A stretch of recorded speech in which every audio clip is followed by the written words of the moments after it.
Армысыздар, үздік адвайзер 2021 жылғы байқауға үміткерлер, оқытушылар, студенттер және де қонақтар. Мен сіздердің алдарыңызға есеп және аудит мамандығының бірінші курс студенттерімен бірге өз бағымды сынауға келіп отырмын. Өзім туралы қысқаша мағлұмат беріп кетейін. 1983 жылы Алматы облысы Кеген ауданы Сата ауылында дүниеге келіп, Айтжан Тіркебаев атындағы орта мектептің табалдырығын 1989 жылы аттадым.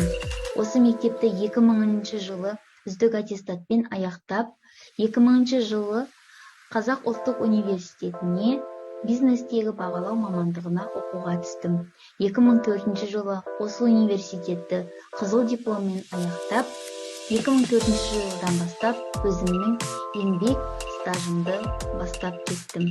2004 жыл мен 2007 жыл аралығында бастапқыда бухгалтер болып, кейін бас бухгалтер мамандығына дейін көтерілдім.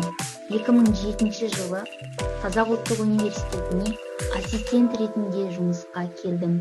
Сондағы негізгі мақсатым алған кәсіби білімімді студенттермен бірге бөлісіп, болашақтағы кәсіби мамандарды даярлауға өз үлесімді қоссам деген ниетім болған еді.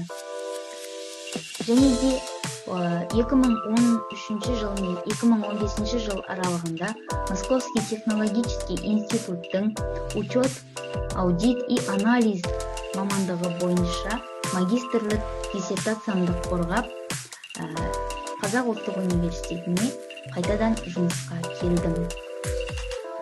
Және де осы уақыт аралығында негізгі білімімді Әл-Фарабидің салған жолымен байланыстыруды өзіме мақсат міндет ретінде алған оқытушымын.